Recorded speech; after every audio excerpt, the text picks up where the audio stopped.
Doing this at home will give you phenomenal overall results with not so much time investment. It's not so difficult. We're talking about a sum total of...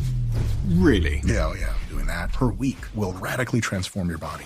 Dr. Michael Israetel is a leading sports scientist who provides no-nonsense, science-based strategies on muscle building, fat loss, and helping people maximize their fitness potential. My mission is to get everyone in as good of shape as possible with minimum time investment. So where do we start? So it's the consistency that matters. It doesn't matter if it's 2 hours a week or if it's 18 hours a week. If you're consistent, you can get amazing benefits. And then there's specificity, which is the most important principle in all of exercise science. It's telling yourself, okay, I want bigger biceps, and then focus on that. And also, every real working set should be challenging.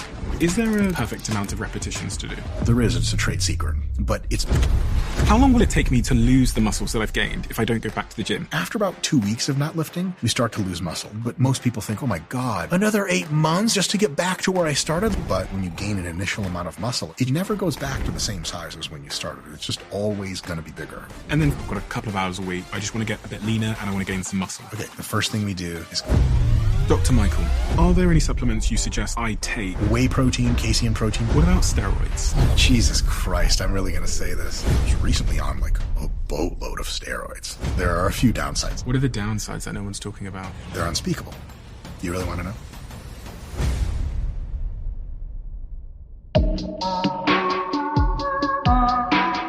Dr. Michael, what is the mission that you find yourself on in this phase of your life? For those who would like to get everyone who would like in as good of shape as possible with as minimum of a time investment, injury probability, and inconvenience in general as possible, and the highest likelihood of best results, while trying to completely excise doing anything that is pointless, and also, I say this politely, telling people things that aren't true. We're trying to get as many people fit, leaner, more muscular, more flexible, healthier, etc., as humanly possible, to the extent that they are interested in that sort of thing. Because not everyone's into fitness. I understand that. I mean, I think I look kind of, freaky, and it scares certain people. So I have a lot of time for that. But if you want to get fit, we're trying our best. What are the big myths that end up standing in the way of most people when they hear this conversation now? What are the most frequent rebuttals that you'll get when you say that someone can get in shape and be lean with limited time? 2 super common ones are, I don't have the time to work out. And into that time to work out is included, I don't have regular gym access, or I technically do, but I'd have to drive to the gym. I just don't have the time and the bandwidth for it. I don't have the scheduling positioning in my life to do this sort of thing. And baked into that is the assumption that getting much healthier and much leaner and much more muscular takes like an inordinate amount of time. One of the most common questions I get out in the real world when people happen to look in my general direction, because usually people just kind of go like, what the hell's wrong with that guy's head? But one of the most common questions I get is, how many hours a day do you work out? Or how many days a week do you work out? And every single person is expecting an answer that is kind of like asking the tallest basketball player you've ever met how tall they are. You want an answer that's like 2.5 meters. You want something meaty. And if they tell you like, well, I'm 1.90 meters, you're kind of like, oh, isn't that cool? And every time I tell them how much I work out, which is really like at my real, like trying to be as good as bodybuilding as possible, it is really 8 hours a week. And this is to do this insane thing for people just trying to be fit and healthy, etc. We're talking about a sum total of 1 hour per week split into 2 or 3 20-ish minute sessions, something we'll be trying later on, is such a huge stimulus and can radically transform your body, especially if you have attention to nutrition. And that's the second thing that's a big dogma, big myth, is people have ideas about what comes into nutrition, and nutrition for being more lean, more muscular, and healthier. They have all these kind of a constellation of ideas. Economist and philosopher Thomas Sowell calls them notions. So if you have a hierarchy of understanding, You have theory at the top, which is like gravitation, evolution, things super, super confirmed. Just beneath that, you have model, like the standard model in physics is not quite good enough support, be a theory, but it's a very well understood space with a few mysteries. Under that, you have a hypothesis, which is, you have a real good idea formally phrased. And underneath that, you have a notion. And a notion is just things people say. And people are like, and no one even asks or answers about, is this really true? And so when you talk to people about nutrition, or they talk to you about why they're not in such great shape, another thing I get is when you're pretty jacked and lean and you sit next to someone on a plane, they treat you almost like a religious figure, like a priest or an imam. And they're like, apologize. They're like, oh, you look like you're in good shape. I just haven't been to the gym. And I'm like, I love you as a human being, Really? no matter what, all the time. Really? All the time. They apologize for the state they're in? More or less, yeah. Or they'll see me eat a protein bar and they're getting like the food on the plane and they're like, this is bad for me, huh? And I'm like, no, it's actually quite fine. And they're always a little bit confused. So all these ideas people have about nutrition, organic, artificial sweeteners are bad, gluten-free, GMOs. You have to have very meticulously well-prepared meals. There is a ton of food that's huge laundry list of food that's unhealthy and bad for you, makes you fat. There are other foods that are a little bit more nuanced and difficult to find that are super health foods and will radically transform you. I can go on for hours about these myths, but people come in with these myths as notions, as things they believe that they're like, this is how it is, right? And when you tell them like, actually, that's not true, a lot of them are like, no way, because maybe that's the first time they've heard about it. So you tell people, working out doesn't have to last forever. If you do it intelligently, which is what we specialize at RP about teaching people how to do and demonstrating in digital products, you can get into really, really good shape with not so much time investment. And it's not so difficult. Well, it's difficult in the moment as far as you got to try hard, but an hour of trying hard a week is not the end of the world. And then a nutritional front, they come in and they think it takes all these crazy special things. Like people will watch me eat regular food and they'll be like, you eat that? I'm like, yes. Like, but I thought that, but you need the super special food. I think that's never been true. But people come in with their stack of ideas, and there's just dozens and dozens of myths on both ends. We'll go through all of those myths. But my last question before we get into it is, why does it matter to be in good shape? And this is, I'm asking you here to really draw on some of the case studies that you've probably been exposed to where people have turned their lives around. What is the net benefit of someone who's listening right now, who's maybe heard about fitness stuff before and has heard from personal trainers and bodybuilders and whoever else, but for whatever reason, they just haven't been able to get up off the sofa and get into action? It's difficult. Why should they? Why should they care? I love that question. The first thing I'll say is maybe not a surprise to many of the people that know me. Politically, I'm like super pro freedom of all kinds, inclusion. And that means to me also that if someone doesn't want to pursue fitness, as a human being, you have the same love and respect, at least from me, that anyone who's fit would have. And so as far as like, it'll just make you a better person and you gotta get fit, people will see people that are obese and they're like lazy and how do they live with themselves? I don't ever think things like that. Not because I'm a good person. I'm not a good person at all. But what fitness won't give you is it won't elevate your status as a better person in some way. However, the other benefits of fitness, we could have a 10-hour podcast where I just go through them one at a time, and we would never get through all of them. I'll give you a couple of samplings of kind of the big hitters. One is health, straight up. So if you reduce your body fat substantially and you increase your muscularity substantially and you adopt a lifestyle of moderate to moderately high physical activity quite regularly,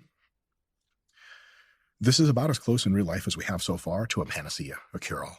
It isn't cure-all, but the degree of preventative, you won't get really sick very soon, effect that has is just radical. I, just coming off of them, but if it's okay to say, I was recently on like a boatload of steroids, like the worst ones. Got blood work right in the middle of that. Because I was very lean and very physically active and very muscular, my blood work's stellar. Just being leaner and more muscular and more active just cleans your blood work up like crazy and makes your long-term, it increases your longevity considerably, but it does something I think is pretty close to equally important. It increases the kind of time you're having in your life while you're alive. it makes it way better. It reduces the morbidity. And so, because you can be around a long time living in an assisted care facility and like on machines to keep it, you're alive, sure, but there's something missing there. But if you have more muscle, less fat, and more physical activity, you ever see like an 80-year-old that's like cardio walking down the street and you're like, my man, it'll give you that. So that's a big deal. So health, it'll give you, usually people experience a perception of wellness that's psychological. They just feel better. They feel cleaner. They feel more energy. The cognitive benefits of health and fitness are now being addressed seriously in the literature, and they have been for a little while, but it's kind of swelling. Is unequivocally true now to say that regularly engaging in fitness makes you literally smarter, just straight up. And it conserves your brain's cognitive health for decades into the future as you do it consistently. It's just win all the way across. What is your background in terms of your academic qualifications and experiences that you've had that feed into everything that you know? Sounds so pretentious. I can't believe I'm using this nomenclature, but I did my undergraduate work at the University of Michigan, where I met my fellow co-founder of RP, Nick Shaw. And that was in kinesiology, specifically a subset of something called movement science. I then went on to do a master's in technically strength and conditioning, but exercise science at Appalachian State University. Then I went for 1 year to go work in New York City with Nick as a personal trainer. At the end of that process, I realized that for my own personal vibe, I just didn't know enough and I wanted to know more. And so I got accepted to a PhD program at East Tennessee State University under the great Mike Stone, who is probably one of the most well-published sports scientists of all time, definitely in the conversation for the greatest American sports scientist of all time. And I went to that PhD program, and that was in sport physiology. And the best way we had of summarizing what it is we were learning is the thing we're learning best here is how to take good athletes and make them better. And so I did 3 years of that. It sounds like it's like a prison time. I did 3 years in ETSU, and that was the conclusion. I was a terminal degree. I got a PhD in sport physiology. And then I spent, 10 years in various professorships, teaching and doing some research and all this other stuff. I'm no longer a college professor, mostly because there's only so many things you can do at the same time. And it was kind of like, this YouTube thing is getting kind of insane. So it's time to pivot to that. But I'm still actively involved in research. Our company funds research. I still look at manuscripts. I still co-author. So I'm still involved in that capacity as well. So I want to start with the start. If someone's listening to this right now and they have walked into this is your practice, this is your hypertrophy practice, let's say, this table, and they sit there and they say, I would like to gain more lean muscle mass and I'd like to lose some weight. I live a busy life. Where do we start? What's step one? And I'm actually going to hazard a guess at step one and to see if I'm correct. But for me, step one is quite psychological, because it's all well and good me having the tactics and strategies and the information. But if I don't have the motivation, none of it's going to matter anyway. So is step one psychological in some way? Absolutely. My God, you should just be taking my job at this point. No, but okay, I thought so. I thought that was. So what would you do for me to get me in the right psychological mindset? I would even take a step back before that. Okay. The first thing we do is called a needs analysis in formal sports science. A needs analysis is, what do you want specifically? Do you want bigger arms? How much muscle are you trying to gain? It's a very different conversation if someone weighs 150 pounds and they're like, I want to be 155 but leaner, versus I weigh 150 pounds and I want to be 200 ripped. Different timelines, different approaches, different trade-offs. Okay, give me the typical answer to that question. Most people just open-ended, to be completely honest. They're Really? like, I just want to get much leaner. And some of them will say, I also want to put on a lot of muscle. The muscle thing is a lot of times with females, they just want the leaner part, but they understand in many cases that if they just jettison their muscle entirely, they end up looking more sick than healthy. But a lot of the males, leaner is important, but also getting super jacked is important.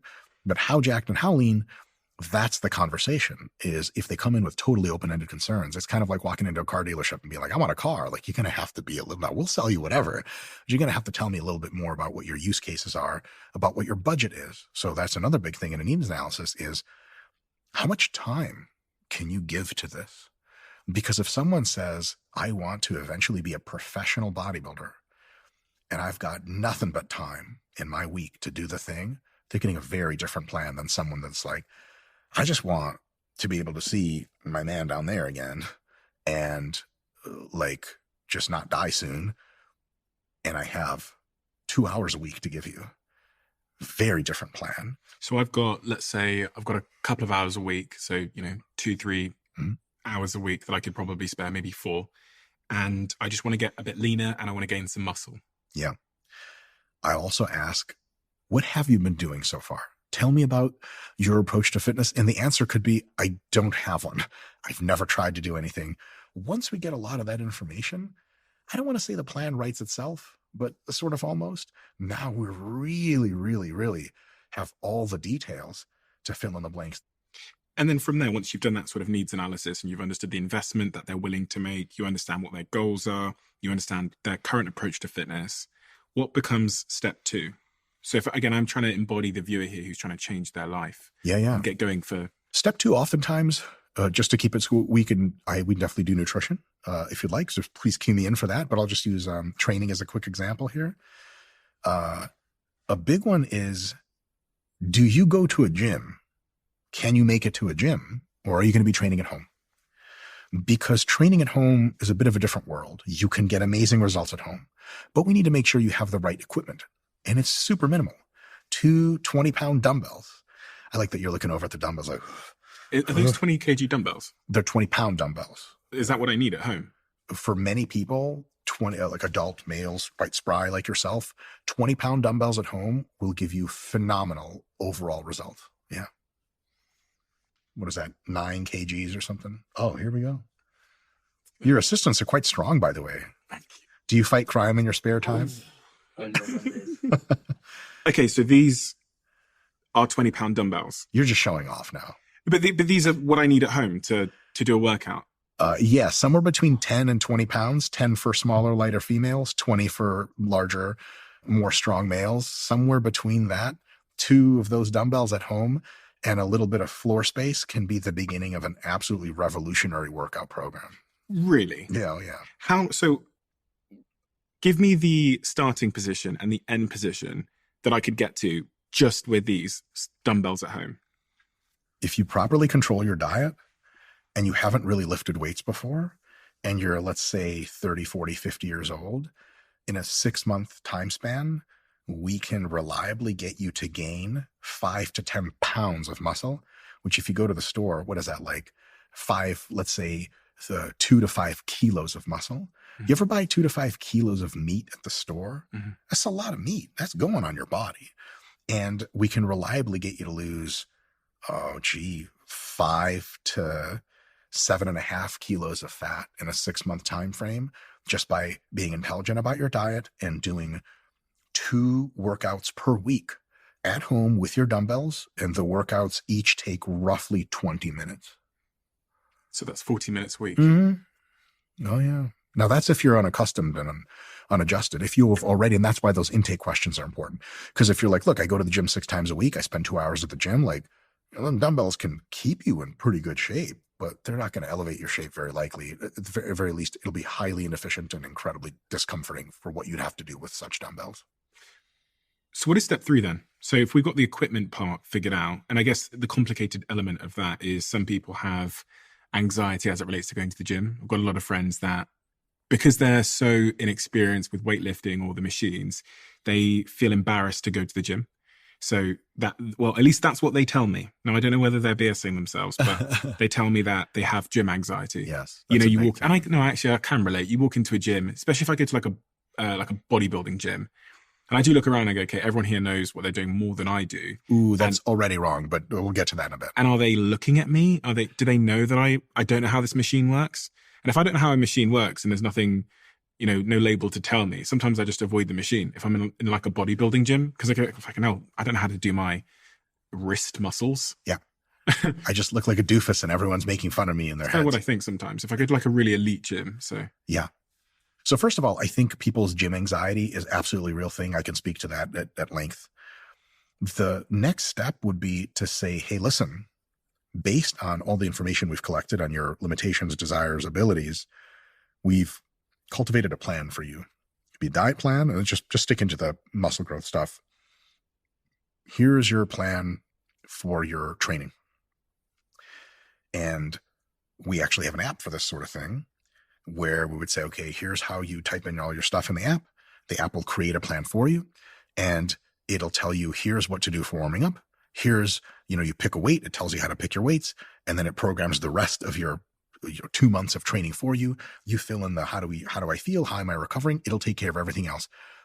And if you ever get confused, you click on the exercise and it opens up a video with an audio demonstration of how to do it, and of someone, a professional bodybuilder, doing the thing. And you go, oh, that's what bicep curls was. Okay, got it. So now you have all the answers, and you don't have to have our app. We think it's nice. You don't have to have it.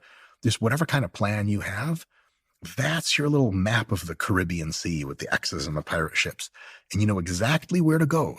And it's you, your app, or your map of how to train your program, and everyone else, like in the Avengers movies, just floats away. There's no one else. There's not even any other machines. It's you and the bicep curl machine. And the hypertrophy app says, first set is 12 reps at 50 pounds. I take the select dry stack, I go to 50, and I'm nice and warmed up, and I do 12 reps. And that's as far as you have to think about it. Comparisons, whatever anyone else thinks, without a plan, oh boy, are you second guessing yourself. With a plan, you don't have to second guess anything. Most of those people don't have a plan. They're just in there on vibes. Like, yeah, I feel like my delts are going to grow today if I do this. Like, thanks. Thanks for that intellectual opinion. You said there's 2 types of effective training. One of them's can't say this word. One of them's hypertrophy. Very good. And the other one is periodization. So periodization is the scientifically based organization of any kind of training that you want. Okay. Hypertrophy training is a type of training. It's just muscle growth training. It's like a fancy fucking science word for just getting more jacked, putting on muscle. That's the technical definition of hypertrophy. And when you train for hypertrophy, you can do it kind of like by feel and more or less at random, and you'll get pretty good results in most cases. But to get your best results, you want that training to be periodized. Periodization is the scientific approach to how to organize your training to get sort of roughly 3 things. Some of these are a bit more for athletes and not regular people. Get the best results that you can, peak at an appropriate time, abs for summer, and minimize injury risk. And taking all the science that we know, that plan that you've made because you did it in an evidence-based fashion, that is now what is considered a periodized plan. So that's how those 2 concepts relate to each other. What do I need to know about hypertrophy in order to be able to achieve it? Is there anything really foundational? Because I think everyone wants a bit of muscle growth. Yeah. I think I spend too long in the gym. I think I could be much more efficient when I'm training. What would you recommend that I start thinking about as foundational principles when it comes to hypertrophy muscle growth? One is specificity. It's the most important principle in all of sport training and exercise science. Is what am I here for? What do I want? Because you can do a bunch of exercises in the gym and you're like, that was great. And someone's like, are you getting the results you like? And you're like, well, what I want is a bigger bicep. Like, how many bicep exercises do you do? Like, I think upright rows, maybe. So I want a bigger bicep. If right. we just focus on getting Stephen Bartlett a bigger left bicep. So specificity is telling yourself, okay, I want bigger biceps and whatever XYZ other muscles. Then we move in to the principle of overload, which means you have to challenge yourself. If most of your sets, someone else watching them can't tell if you're warming up or doing what's called a working set, like a real set, you have a problem.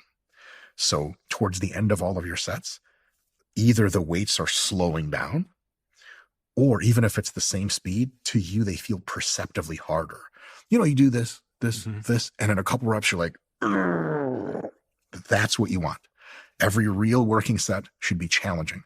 You should be approaching every real set with just a teeny dose of trepidation. Like, oh boy, here we go. I'm going to have to try. Once you have that. And a set is a group of repetitions. Correct. So if I do 10 repetitions, that's one set. One set. Okay. Yeah. And so your sets have to be sufficiently heavy. Anything between roughly 5 reps per set and 30 reps per set, where the last few reps are getting close to you not being able to use good technique and lift the weights, check plus. So there's not a perfect amount of repetitions to do. There is. It's a trade secret, and I'd have to say it off camera to you. But Okay. NDA to sign. Okay, we're off camera. All right, great. So it's 17. There's just tons of contextual nuance kind of stuff. Some people, some of their muscles will respond better to sets of 5 to 10. Other folks, even the same person could have muscles in their body that really respond better to sets of 20 to 30 and everything in between. But generally you get in the exercise science data, you'll have a group of people training for sets of roughly 5 reps, and another group training for sets of roughly 30 reps. And their change in muscle growth over 8, 12, 16 weeks is statistically undifferentiable, which means if I delabel the groups and you don't know which one's which, you can't actually tell me who trained with higher reps or lower reps. For muscle growth, it's roughly the same. That's so crazy. We're using the same weight. I'm guessing. No, different weights. Different weights. A Okay. weight that is challenging for 5 reps is much heavier than a weight that is challenging for 30. Okay. So I do wonder this all the time when I go to the gym. I wonder if I should be doing, 30 reps of 10 kg on my bicep, or I should be doing 10 reps of 20 kg. They're both right answers. No wrong answers there. And they both have the same chance of growing my muscles, as long as the strain that I experience subjectively is difficult at the end of those sets. Correct. Okay. Interesting. Which is really good news, because that's like another thing you don't have to worry about. Which means at home I can get any range of weights versus having to get really, really big ones to grow my muscles. As long as they're not so tiny that you're on rep number 45 and you're like, I could just do this for forever. Or they're not so enormous that you're like, I can't really even do 2 reps of this. Anything between roughly 5 and roughly 30 reps, challenging, is really, really good. How many sets and how often do I have to visit the gym to get this bicep to grow? That answer depends on how much you've been doing before.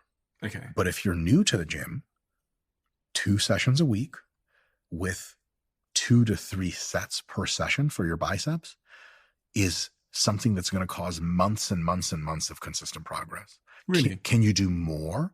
Yes. Do you have to do as a beginner? No. Eventually, as a more advanced person, do you need to do more sets and perhaps more sessions to get consistently better results? Yes.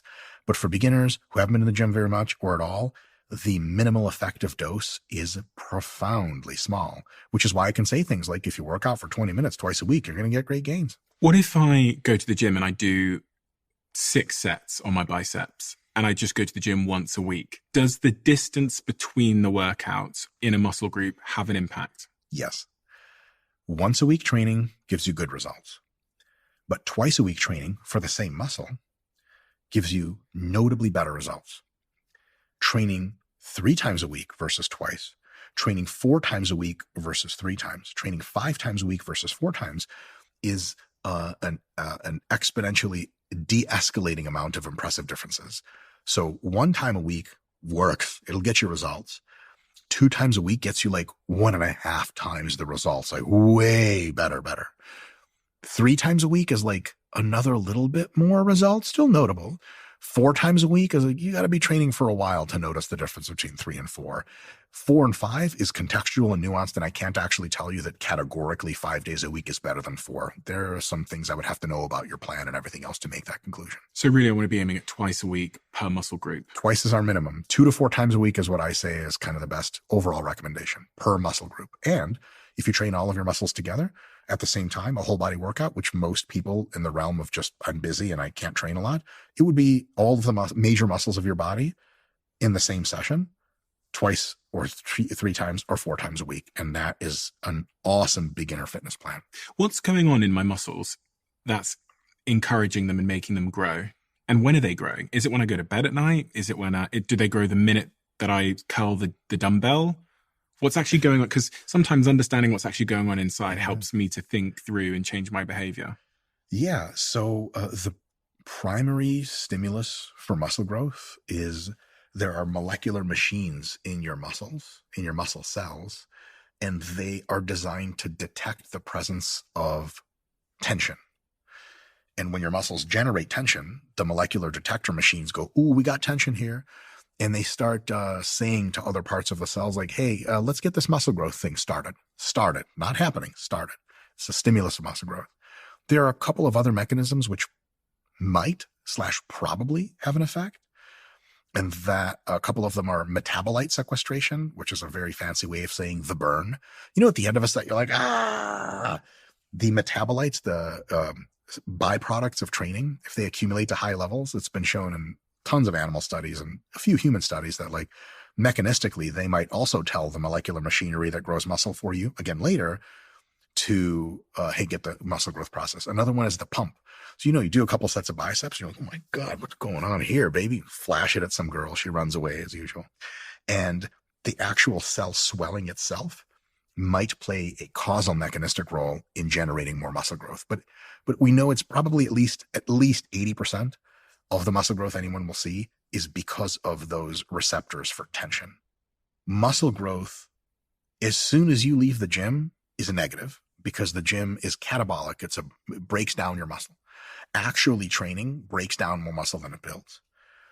However, as you go home and you start eating food, protein, carbs, fats, and you have several meals per day and you're resting, when the food's coming in, several hours after training begins, if you measure muscle growth consistently, which is real difficult to do, they don't do it super often. You have to keep people in a laboratory. You have to do radioactive tracers and measure all this weird stuff.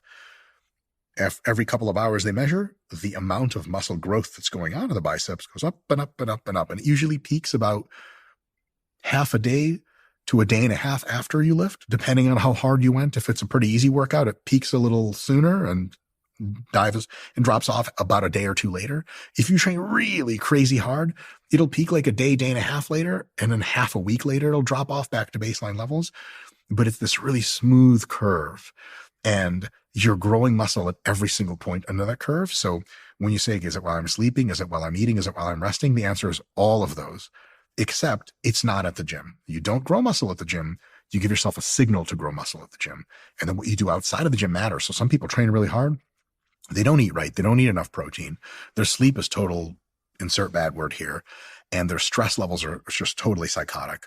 They train hard. And then week after week after week, they're like, I'm not seeing any results. Well, the results are actually created when you're resting, when you're sleeping, when you're eating nutritious food.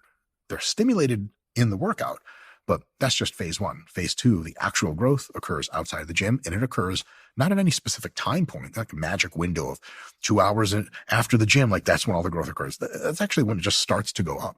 It's 4 days afterwards. So if you train twice a week, you train on Monday, you're growing a lot of muscle on Monday night, Tuesday and Wednesday. Back towards the end of Wednesday, you're just not really growing much more muscle. You go back to the gym Thursday, you hit it hard again, you hit that curve up. By Sunday, you're totally relaxed. During Sunday, you're not growing any muscle. Your body's really recovering a lot of that fatigue. And then by Monday, you're fresh as a pickle and you're ready to go at it again. How long will it take me to lose the muscles that I've gained if I don't go back to the gym? So again, focusing on this bicep, I train it, I do 2 times a week, I get it nice and big. How long before it vanishes? Great question. 2-part answer. Part 1 is within about 2 weeks of not training it, the first reduction in muscle that is detectable by modern machinery occurs. So if you don't lift for 2 weeks and we put you in an MRI scanner or a DEXA scanner, let's say a week and a half you don't lift, I can't tell. You're not really losing any muscle yet. You're just going insane. And so me personally, I'm like addicted to lifting. So if I don't lift for a week, I'm like, oh my God, all my muscle's gone. There is some kind of intuitive truth to that, because when you don't stress your muscles, when you do stress your muscles, they get a little bit inflamed and they bulge up a little bit. So when you're not training for half a week to a week, your muscles look smaller, like they've lost weight, but it's really just all water that they lost. You do one gym session thinking like, oh my God, my biceps are gone. A week and a half later, you do one session. At the end of that, you flex and you're like, oh my God, I'm the biggest I've ever been. I was just delusional that whole time, because that stuff comes back super quick. After about 2 weeks of not lifting, we start to lose muscle, but it happens really, really slowly and takes weeks and weeks and weeks and weeks. After several months of not lifting, you're going to look considerably smaller in your biceps, but probably not as small as when you started lifting, because your muscles have a certain memory, if we can call it that. Is that true? That very true. Thing? Oh, yeah. And so a lot of times when you gain an initial amount of muscle, especially if you've been at it for years, it just never goes back to the same size as when you started. It's just always going to be bigger until you reach your 80s or something like that. That being said, yes, you will notice reductions in size. So 2 weeks is the direct answer there. and it's going to take weeks and weeks and months to recede. However, here's part two, and this is awesome news. Because of that muscle memory situation, however long it took you to gain the muscles initially, it's going to take you an order of magnitude, a factor of 10-ish or so less time to get it back. If you've been more jacked before, if you've had bigger muscles, they come back to their old size. If you lifted for 8 months, you got a bigger bicep, and you stopped lifting for 3 months, and it looks about the same as when you started. If you're really careful, like, okay, it's a little bit bigger, but really it's just back to square one. Most people think, oh my God, another 8 months just to get back to where I started? Like, forget the gym. The truth is, after roughly about a month, maybe as little as 3 weeks, you're going to have the same size biceps that you did in your peak. Because the degree to which your tissue grows, if it's been a certain size before, especially if it was notably bigger than normal and you held that around for a few months and a few years, it comes back in a way that is so fast. If you experience it yourself, it's like you don't believe that it's happening to you. Have they been able to like scientifically test this? Oh yeah, all the time. Yeah, retraining studies, detraining, retraining. Oh yeah, they've done studies where they purposefully like lift for a while and they stop lifting for a long time and they see how long it takes to get back. And there's one study I'm familiar with offhand that there's a group of people that trained consistently for multiple weeks, and there's another group of people that trained consistently for a few weeks and then took 2 weeks completely off in the middle and then just started retraining again for a few weeks later. Both groups had identically sized differences in muscle at the end of the study.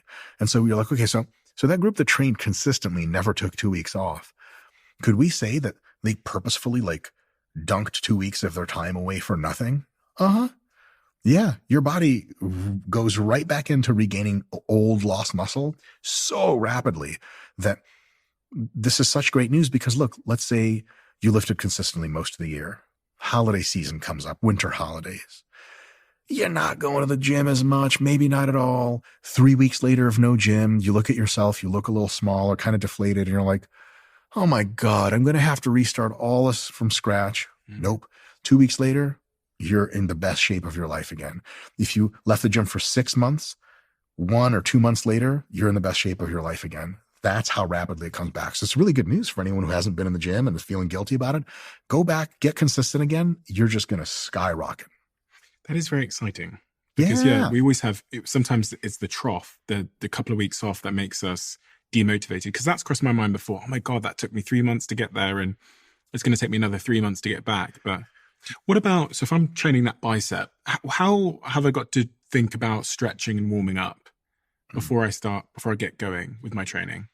There are many ways to do it, but there's some research on this recently, actually. You don't need much. One of the simplest ways to warm up that we recommend at RP, and our app has it in the instructions. Let's say you have your final weight already picked out. Like last week you did 20-pound dumbbells for sets of 15. This week it's sets of 16 with a 20-pound dumbbells. What you want to do is you want to do very lightweight, maybe the 5-pound dumbbells for a set of 12, just to get everything moving and grooving. Good technique, same technique you're going to use. 30 seconds of rest, a minute of rest. You pick up the 10 or 15-pound dumbbells, and you do a set of 8 reps. It's a little bit more challenging. You're feeling your groove a little bit, but your body's already more warm. Your nervous system is more active. Your muscles are more pliable. You rest a minute after that, and then you'll pick up the weight you're actually using, the 20-pounders, and you'll do a set of 2 to 4 reps with them, just to get the feel of that heavy weight that you're going to be doing, to acclimatize not just your muscles and your nervous system, but your psychology, to like, okay, this is the business weight that I'm going to be using. So 12, 8, 4. Rest another 30 seconds. First working set of whatever, 16 reps, you're up. When you have multiple exercises for the same muscle group, you just need to do one set of like 4 to 8 reps in that middle weight range between 0 and whatever you're going to do, just to get the feel of the exercise, because you're already generally warm in that area. One little warm-up set, rest 30 seconds to a minute, and then hit your first set. If you're switching which muscles you're using, like you were training chest, but then in the same session, you started training back, that first back exercise, 12, 8, 4, The weight goes up, up, up. The reps go down, down, down, just a little bit of time between. And then you hit your first work set and you're good to go. You don't have to do cardio before. You don't have to get on the treadmill. You can if you like it. You don't have to do some kind of cardio warm up. You don't have to do any kind of stretching or anything like that. You don't have to do any kind of weird Bosu ball band around your neck, crazy potentiation exercises. Just that little ramp up is basically in 98% of all cases exactly and only what you need to do. What is a warm up? What is going on physiologically inside my muscle? Because we all just warm up and I don't think anybody actually knows what's going on. Yeah.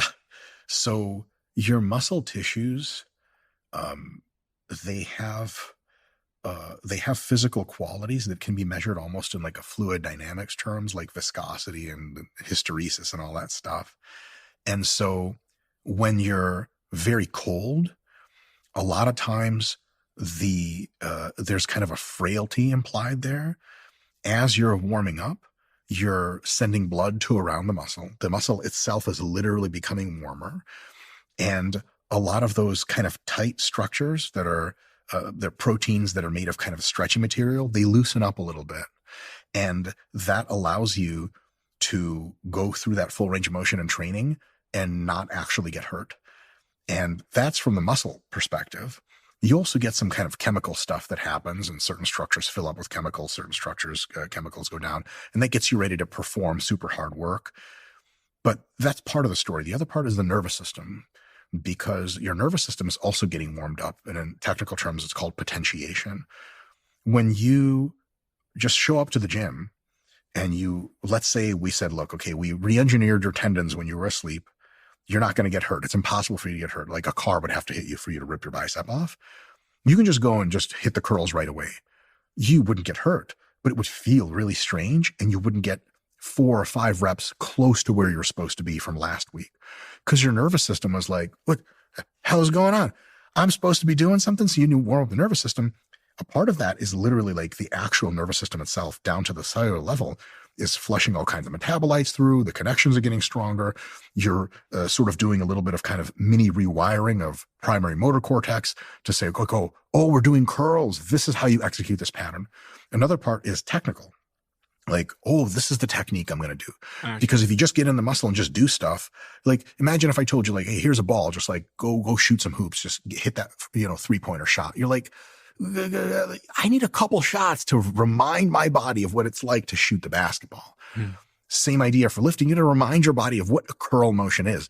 And if you remind it a couple sets in a row, by the time you hit that real working set, that 4th set, your body's like, oh, I know exactly what I'm going to do. Which parts of the muscle I'm going to activate to contract, which other parts of other muscles I'm going to activate to relax and co-contract to make this whole thing happen.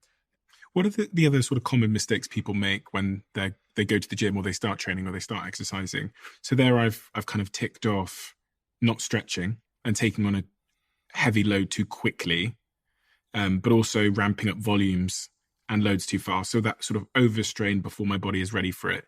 Are there any really other sort of common, obvious mistakes people make that inhibit their progress? One of them is failure to pay attention to good technique. Okay. There are sort of some universal principles of what is good technique in the gym for muscle growth. One of them is, are you moving in a way that properly activates, stimulates that muscle to actually get it to grow? Because if you do a curl that arcs up, it does a lot of bicep. If you do a curl that arcs back this way, because the bicep is being pulled one way and pulled the other way at the shoulder and the elbow, it ends up doing more of a stabilizing contraction than actually being the prime mover for the movement. So when you see people curling at the gym and they're just kind of doing this, you're like, yes, that is training your biceps. But if you just moved a little bit differently, it would be so much better. Here's another example, squatting, right? For your legs. If you squat really far back and not so far down, like your glutes get hit, okay, your lower back and upper and mid back is going to get hit a lot. But because there's not a huge change in your knee angle, you're not getting a ton of quad stimulus.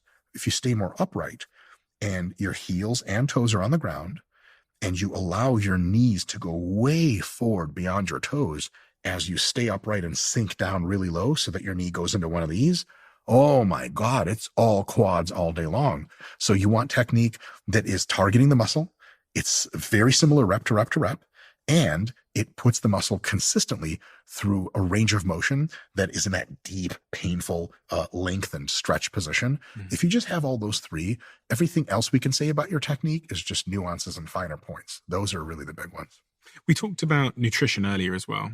So if I want to make my bicep grow and also drop off the weight around the bicep so you can see it even more, what should I be putting into my mouth? The number one requisite for muscle growth is protein.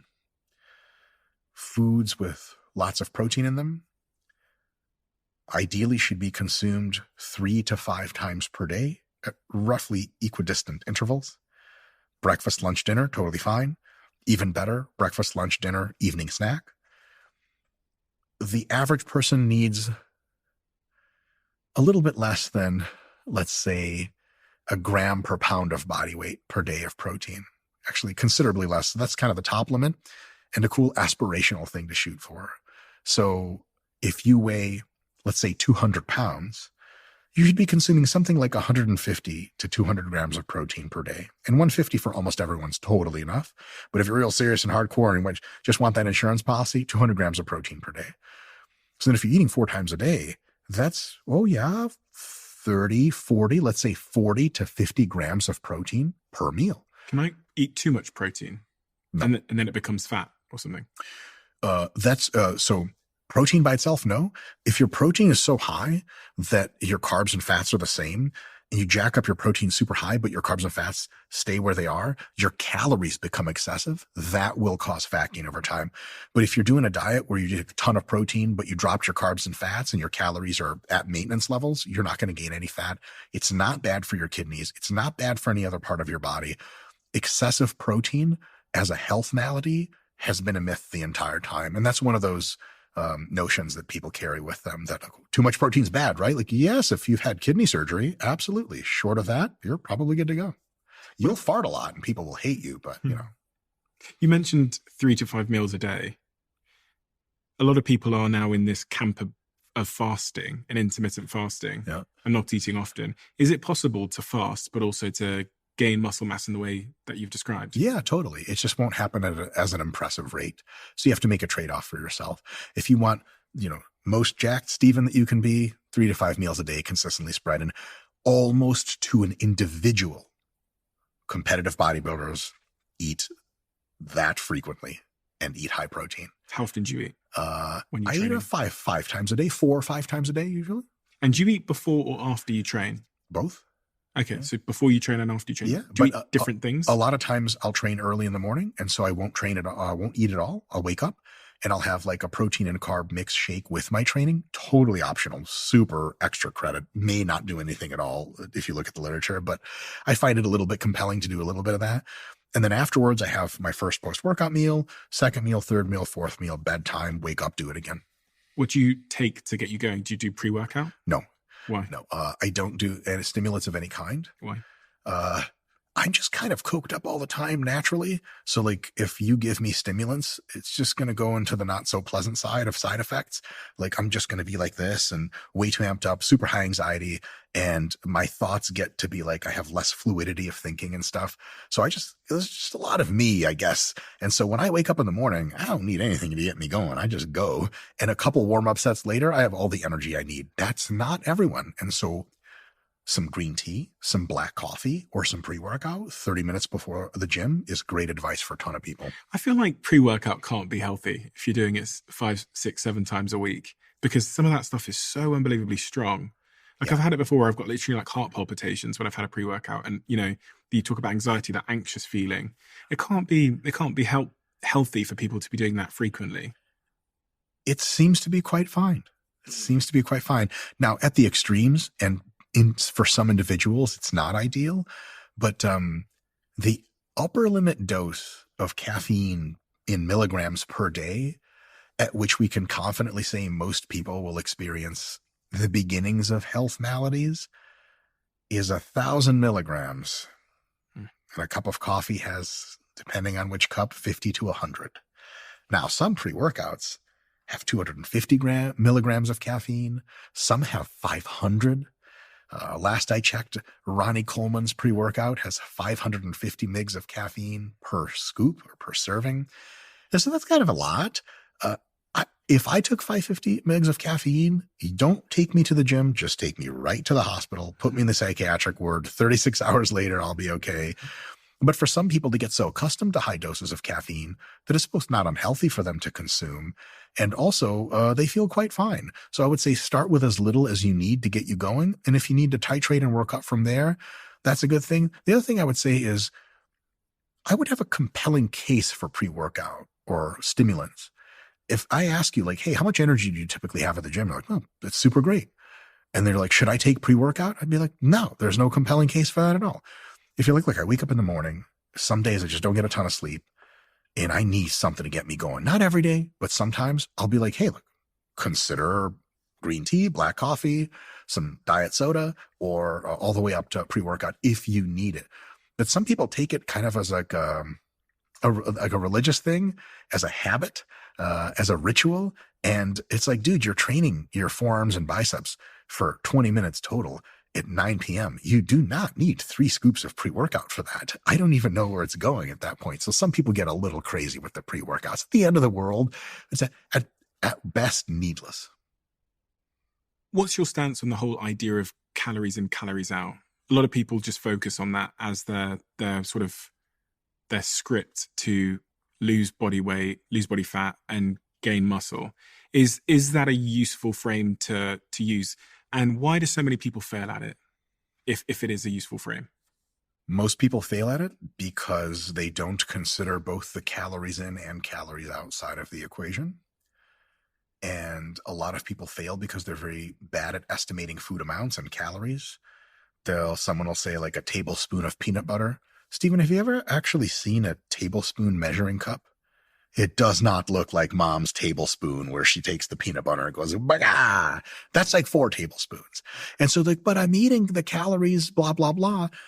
Every time you take people into what's called a metabolic ward, which is a study center where you're not allowed to have visitors that bring you food.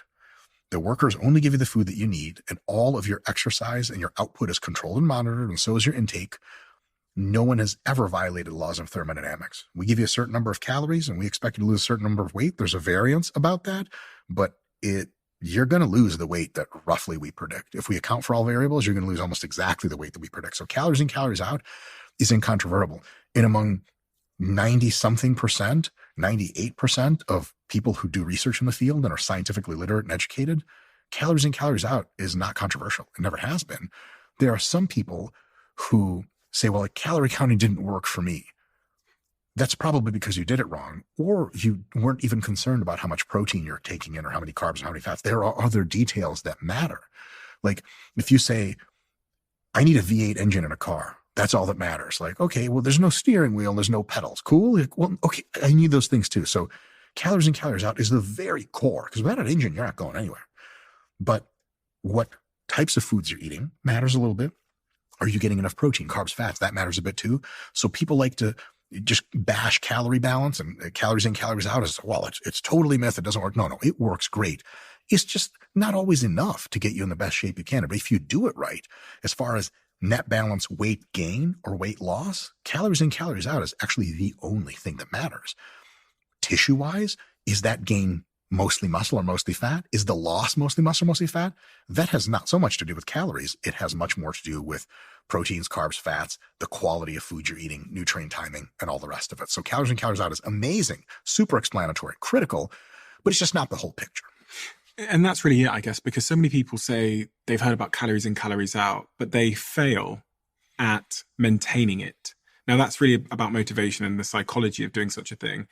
Some people have said to me that our bodies want to defend our weight. So if we start eating less, we'll become a little bit more hungry. If we go for a run, after the run or after a physical exertion, our body will try and make up for it because it's programmed to try and defend its weight, because its weight correlates to our ability to survive. Mm-hmm. Why do people fail at it? One of the reasons you said is because, they're not actually measuring the calories correctly, but the psychological reasons that it hasn't worked for some people. Can you think of many? Because when people talk about calories in and calories out, if you look at the comment sections on those videos, people say, I've tried this and it didn't work. Okay. So first of all, I typically don't look at comment sections of videos because comment section is not representative of the population. It's not representative of the people that watch your videos. It's not representative of the hardcore demographic that watches your videos. So just as a statistical artifact, every single claim by people against calorie balance in that comment section could be true for them, but they represent 1% of the population. So 99% of people, it works just fine. For 1%, they get into some kind of trouble. Usually that trouble is they didn't count calories properly. They didn't account for macronutrient profile, proteins, carbs, fats. They didn't account for nutrient timing or the kinds of foods that they're doing, and so on and so forth. And another one is, like you said, sustainability. How long do I have to count calories for in my life for me to get the body that I want and keep it? Is sure shit not going to be forever. So what I'll do is I'll count calories for a few months. I'll lose a lot of weight. Then I'll go back to eating on vibes and the weight comes right back. Absolutely. So better than just counting calories, what we want to do is instill people with good eating habits. If you learn how to construct meals made of lean proteins, veggies, fruits, whole grains, healthy fats, you know roughly how to see how much food you need and how much food looks at least like it's what you eat per day. If you're checking your body weight relatively often, and when your body weight starts to get a little higher, you got to clean up your diet a little bit. And when your body weight's nice and low, you get a couple cheat meals, couple kebabs, burgers and stuff. That's all good. If you do that and you have those healthy habits, whatever weight you lost on calorie restriction, you can maintain with very, very little work, not counting a damn thing, just on good habits. But if you counted calories, you do some weird diet where you only eat like 2 orange slices and protein shakes or something. Yeah, the calorie counting will get you wherever you need to go. But then afterwards, you're like, the diet's over. And you're like, okay, so now what do I do? Like, good luck going out in the world and eating the same diet that got you fat in the first place. That's the big kicker. People might say it takes too much time to count calories. It leads to an unhealthy relationship with food. I think there's a big movement at the moment to try and get calories off menus because it's said to increase the amount of people that have eating disorders and things like that. Is that a conversation worth entertaining in this regard? Sure. Very few people will develop eating disorders based on increases in information they are presented. I would actually call that eating order instead of eating disorder. Most people who get eating disorders are highly at risk genetically and with a few other social circumstances. Eating disorders are, for example, the most deleterious eating disorders, anorexia nervosa, seen not exclusively, but almost exclusively in females of reproductive age. They ain't calories on a menu doing that. That's something you bring into the table. Usually because you have the genetic proclivity for it, and additionally because you've been in a social and cultural circumstance where not only were you the wrong person to get ridiculed for your weight, but also a lot of people ridiculed you for your weight. And then you go all careening off on this path where no one can even tell you're super skinny anymore because you don't believe it. So the idea that you're going to see a much higher prevalence globally in eating disorders from putting menu calorie labels on things is true by this much at the margins, and is just largely not the case. Adjacent to that is this idea of muscle dysmorphia, which affects a lot of people, but specifically men. Roughly 87% of men that are between 15 to 32 years old that experience muscle dysmorphia, which is what? So muscle dysmorphia generally is, for whatever level of jacked that you think you are considerably less jacked, both in reference to yourself and your own desires and in reference to an ethereal make-believe comparator population in your head. So if you were to ask me like, hey, Mike, do you feel jacked? And I'm like, nope. You're like, ooh, not good. Not a good sign. Clearly he's jacked. And then you can ask me, Mike, compared to other 40-year-old Ashkenazi Jewish men, how jacked are you? And if I'm like, I'm probably like bottom 50% for sure, probably bottom 25, you'd be like, okay, he's mentally ill, take him away. That is high-level muscle dysmorphia, a disassociation from any objective reality about how much muscle you actually have. Do people overestimate or underestimate their appearance as it relates to their muscles? Dysmorphia is almost always cataloged as an underestimation. But from your experience working with people, do people think they're more jacked than they actually are? It really depends on the individual. Most people that are in gym culture, that are very invested, If you catch them on their not so great days, they think they're substantially less jacked than they really are. And if you tease it apart via conversation, they'll end up being like, yeah, no, I know I'm jacked, but I'm just saying like, and then it's aspirational. Like for my goals, I'm not as jacked as I would like to be. It's interesting because we typically think of women, I think stereotypically in society, as caring more about their body image. Mm-hmm. But I've read a lot of stats lately that suggest men care equally about their body image, but just in slightly different ways, and about the correlation between their perception of their body image and their own mental health and the link between the two. Sure. Do you see a lot of that? Do you see this link between mental health and male body image? Yes. Huge proportion of psychological proclivities are genetic. The others are very individually acquired. They change through time. It's not as easy as saying upbringing or family environment. So the one consistent thing about how you relate to the world and your own thoughts is genetics. And a lot of the traits tend to aggregate together. So it is true to say on a spectrum, very nuanced, that some people aggregate a lot of negative psychological traits and some people aggregate a lot of positives. And they're absolutely people, everyone's a mixed bag somewhere in between, but there's a little bit of this kind of, I don't want to use a term for another mental illness, a bipolarity to the distribution, right? And so a lot of people that are generally neurotic, they feel consistently unsafe and unsure of themselves, are going to be also the type of people that when they get more jacked through lifting, they're still not going to believe that they're as jacked and accomplished and awesome and alpha male as they really are, because they're always like, to use the old Jewish joke stereotype, like, I'm never going to be big. And it's like, you're already big. Like, oh, I don't know. It could get worse tomorrow. And a lot of people just bring that to the table. And so when you get neurotic people jacked, they don't think they're that jacked. They're always like, oh my God, it's always going to end.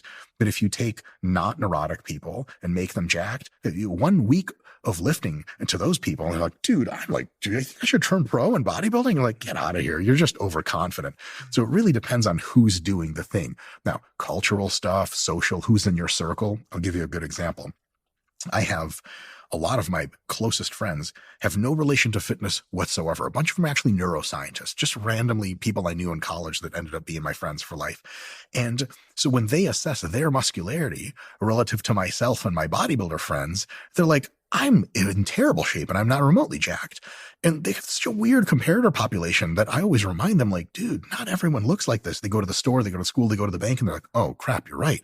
I'm actually the most jacked person at the bank. It's just not like Gold's Gym where everyone's enormous. So if you happen to be in an environment, let's say you're a university student and you go to the university gym and there's lots of jacked people there and you're there all the time trying to do your best, you may, if you're neurotic to begin with, more neurotic, start to develop a sense that you're just not nearly as jacked as you should be or could be or whatever. But if you like hang out at an old people home with your grandma and grandpa all the time, you're going to feel like Superman all the time because holy shit, you're like, you can do real things and move furniture around. And so then go back to the point about weight loss. If I'm trying to lose weight, what are the biggest myths around weight loss that hold people back and inhibit them? One is you have to be perfect. If I'm on my diet, I'm good. If I'm off my diet, not only am I bad, but as soon as I'm off my diet, I have sinned and there is no solace for me. A lot of people have that falling off the bandwagon thing where they'll eat clean food, whatever that means, diet food for weeks and weeks and weeks. They have one kebab, they have one cheeseburger, and they're like, dock it. That's it, man. I'm done dieting. I'm not a good person anymore. It's like that whole dichotomizing and kind of a religious approach. Mm-hmm. That hurts a lot of people because in reality, if you just eat a cheeseburger, your body's like, oh, sweet. Like I got a little bit more carbohydrates stored in the muscle. I recovered a little bit more. My diet fatigue is actually lower because you fed me some food. Tomorrow, I'm back on the diet. I'm making even better gains than if I didn't have that cheeseburger because I was so exhausted. Mm-hmm. And so a lot of people have that approach completely backwards and they're like, I'm either good or I'm bad. And that's really tough. Another one is people think that the approach to lose weight is the same as the approach to maintain it. This is really, really, really nasty because so my wife is a board certified family med sports med doctor, and she does a lot of work, international Olympic teams, all that stuff. And she is looking at these formal recommendations from the medical literature. And it's like, here's the kind of diet you need to lose weight. And then she was like, she followed up with some of the professionals and she's like, and so what about maintenance? And they're like, yep. What do you mean, yep? What are you talking about? That's not the conversation. So people think, okay, I'm going to clean up my diet. No more ice cream, no more crisps, no more Cheetos. I'm going to eat super healthy. And then when I get to the weight that I want, I eat continuously super healthy. I never have ice cream again. What kind of bizarre world is it? And so they'll flop back to the other one. Well, they'll try for a few months after they've gotten to the weight they like to just eat completely super healthy, clean, everything like that. They lose a little bit more weight. They're exhausted. They're tired. Their food focus is driving them nuts. They'll eat some ice cream and they'll go, I'm a sinner. And then ice cream, cheeseburgers, up they go. And then they regain all the weight. So a huge myth is the fact that, yeah, when you're losing weight, you got to pay a little bit more attention to what you eat. But once you've gotten to that weight, you both need some time. Roughly every 3 months that you diet hard to lose weight, you should be taking about at least 2 months at maintenance, just maintaining it. So if you weighed 100 kilos, now you're down to 90 after 3 months, for about 2 or 3 months, just stay at 90. Eat mostly the healthy stuff that you were, but throw in a little junk in there. Maintenance, again, is much easier than losing. When physiologically and psychologically your diet fatigue comes down after those 2 or 3 months, you're able, if you'd like, to start dieting really hard again to get to that next goal that you have, or you just live in balance for the rest. But if we tell you, like, here's your diet to make you lean and healthy, and you're like, okay, how long do I have to do this? And the doctor's like, forever? What am I supposed to do? I'm never allowed to have tiramisu after dinner ever again. And they're like, well, try not to. That's terrible advice. And not only do medical people too often say that, most people have that in their heads. And it's a very, very untenable situation. One of the big sort of narratives that I was exposed to for most of my life about weight loss is that 80% of it's diet. What do you think about those ratios? How much of weight loss is determined by diet versus exercise? Yeah. Diet has a bigger effect than exercise. As a heuristic, I'm very comfortable with 80-20. There are a couple reasons for that. One is there's the constrained energy hypothesis. It's also called Ponser's paradox, based on Hermann Ponser's work in physical anthropology. And so basically they realize that the amount of physical activity that humans can do has a range. But if you try to get people to like double their physical activity, you say, look, I'm not going to change my diet. I'm going to work out twice as much as the next guy. Your body becomes so fatigued so rapidly, and your metabolism adjusts itself. Your physical activity that's not planned exercise, like how much do you get up when someone calls you? Are you still on the couch talking to them? Or how much do you get up and walk around your kitchen a bunch? Your body makes all these adjustments. So if you try to really outwork a bad diet, it doesn't work. And usually you just come back to the same physical activity because you're too exhausted to continue, and then you failed. Whereas with diet, you can make some dietary changes, principle-based, like stop eating junk food every day and just eat 2 pieces of junk food on Friday and 2 pieces of junk food on Saturday. Just that alone is sustainable. Your body, as long as these are filling foods, a lot of veggies, fruits, whole grains, lean meats, you're not hungry. You're just like, damn it, I want a bag of chips. That's not a reason. That is mostly psychological. It's not physiological. And thus dieting is just able to take bigger chunks out of your calorie balance equation without completely destroying it. That has limits as well. You can't diet forever, so you have to take it in chunks. Another thing is this: in order to burn a lot of calories, to lose a lot of weight, you got to do some serious work. The average person will burn something like 100 to 150 calories per mile run. Oh my God, you start thinking about it, like a donut has 300 calories. How fast, Stephen, can you eat a donut if I time you? 5 seconds. No problem. Boom. You going to run 3 miles after you eat each donut? No. It's insane. So taking your diet, cleaning it up, reducing the junk, reducing the calories is not that hard. But if you try to fight off the nasty extra junk food calories you're taking in with exercise, it's kind of like a 3-to-1 fight. You eat 2 donuts at your work function after work, you got 6 miles to run that day. Nobody doing that. And that's why diet is such a huge factor. It's so easy to do quote unquote damage with it. And it's much easier to take control of it versus with exercise. The boundary layers are just smaller. And what you would have to do to fight the bad diet is just grotesquely large and outside of those boundary layers. I think this a lot because I think people typically assume that the way to lose weight is to go do a run. Yeah. That's typically, you'll see people in the gym, and if you ask someone why they're on the running machine, they'll probably say, I'm trying to lose some weight. Yeah. It helps a little bit. But if you run and you burn 200 calories extra per day, 3 days per week, that is 600 extra calories you're burning through the week. That's good stuff. You can lose some decent weight like that. Aren't you just going to be more hungry, though, afterwards? Typically, exercise does not dependably increase your hunger in most people. So depending on the context and the individual, it's not a dependable thing to say that doing more exercise necessarily makes you more hungry, which is kind of cool because usually you're not really any more hungry. And if you stick consistently exercise, but you control your diet, you're good to go. However, is there a psychological component to that where because I've done the run, I now feel like I deserve it? Oh, yeah. That's huge. And some people do have a hunger response, but what you put in your body after that could be really healthy stuff that doesn't have a ton of calories, is really filling, or it could be like, we're done running, pizza and beer, and then that's really bad news. But real quick, so let's say you're burning 600 calories extra per week by running 2 miles at a time or whatever. You run an extra 4 miles per week, right? 600 calories per week. Okay, what is that? Well, to burn a pound of body fat, you need to get 3,500 calories per week out of your diet, or do 3,500 extra calories of activity per week. 600's a drop in the bucket to that. You'll never notice. I mean, yeah, after a year, you'll lose like 2 or 3 pounds or 5 pounds or whatever. Nobody thinks in terms like that.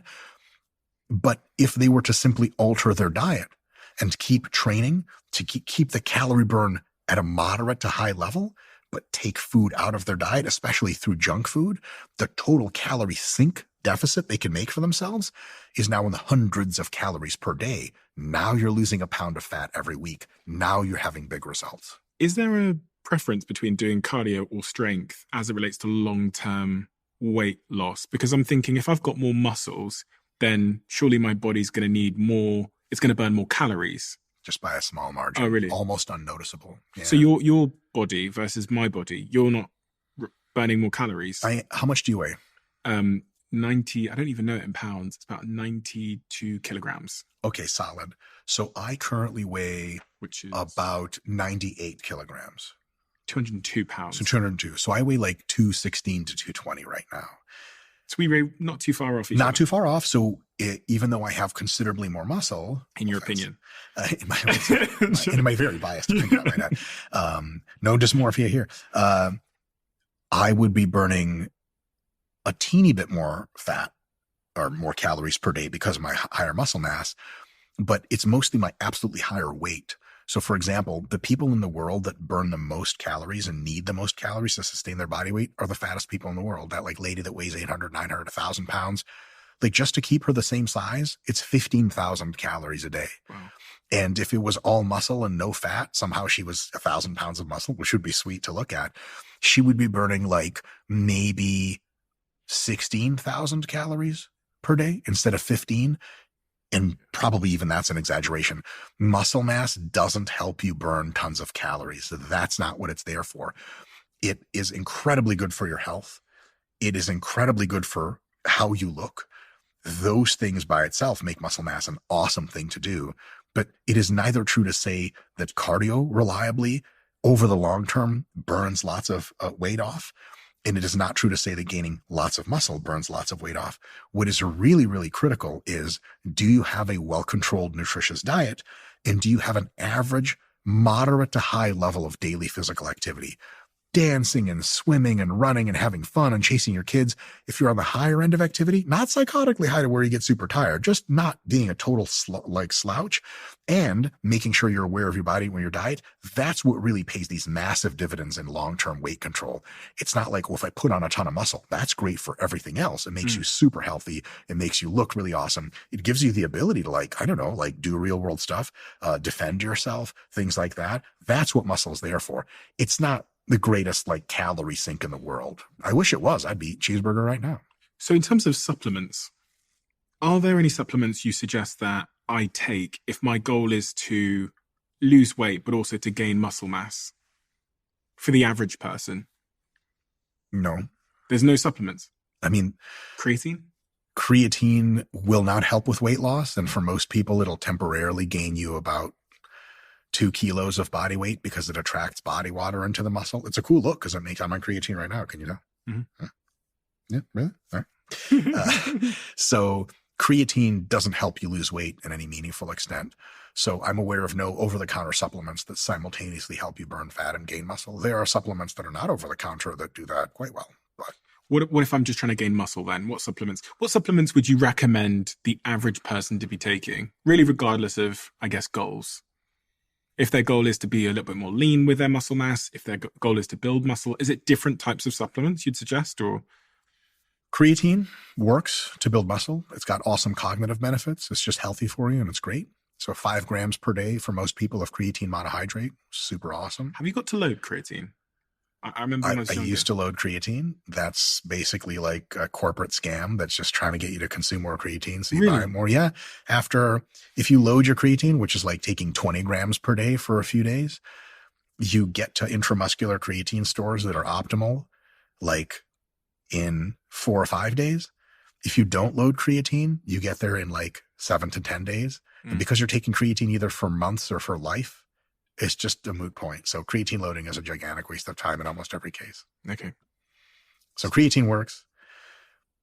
Whey protein, casein protein can be an excellent way to conveniently get protein. So they're more like foods rather than supplements. Those are totally cool, but not mandatory. If you talk to me like you are now for just several hours at a time, let's say we're sitting on a plane together and you're like, I'm just a guy who's trying to get like a little bit more of this, a little bit of that. What supplements do I need to take is the wrong time to ask that. The time to ask that is like, I want to take a run at a natural bodybuilding show. What supplements do I need? Okay, then they pay some dividends that are worth noting.